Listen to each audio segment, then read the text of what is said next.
আপুনি বাৰু পৰীক্ষাত কম নম্বৰ পাই হতাশ হৈছে নেকি?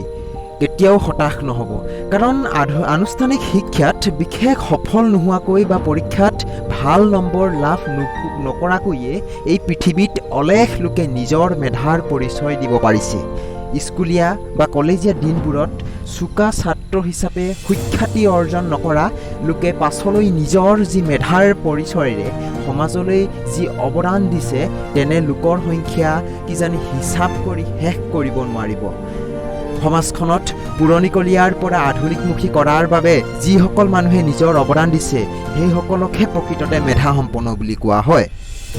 তেনে লোক বুলি ক'লে আচলতে sir Isaac Newton, Albert Einstein, Mahatma Gandhi, তেওঁলোকৰ স্কুলীয়া দিনবোৰত মধ্যমীয়া ছাত্ৰ আছিল, কিন্তু নিজৰ মনৰ শক্তিক বুদ্ধিৰ দ্বাৰা পৃথিৱীত সকলোৰে মনত চিৰস্থায়ী হৈ থাকি গ'ল। সেইকাৰণে এই দুনিয়াত প্ৰকৃত প্ৰতিভাৰ ওচৰত স্কুলীয়া বা কলেজীয়া ডিগ্ৰীৰ প্ৰমাণপত্ৰখন তেনেই সাধাৰণ। সেইবাবেই সৰুতে যদি কোনো ছাত্ৰ ছাত্ৰীয়ে প্ৰচলিত শিক্ষাত বিশেষ প্ৰদৰ্শন কৰিব নোৱাৰিলে বুলিয়েই তেওঁলোকৰ প্ৰতি দৃষ্টিভংগী বেয়া কৰা অনুচিত বা তেওঁলোকক নিজকে দুৰ্বল বুলি ভবাটো অনুচিত।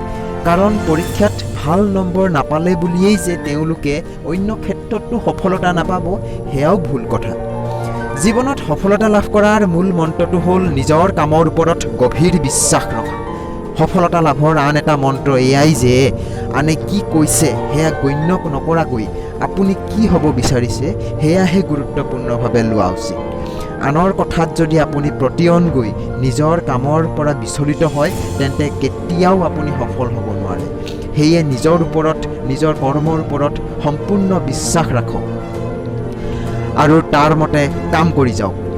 পৰীক্ষাত ভাল নম্বৰ পালে সেই নম্বৰে কেৱল ভাল চাকৰি এটা পোৱাতহে আপোনাক সহায় কৰিব, কিন্তু মানুহৰ জীৱনত সেই লাভ কৰা পৰীক্ষাৰ নম্বৰেই শেষ কথা নহয়।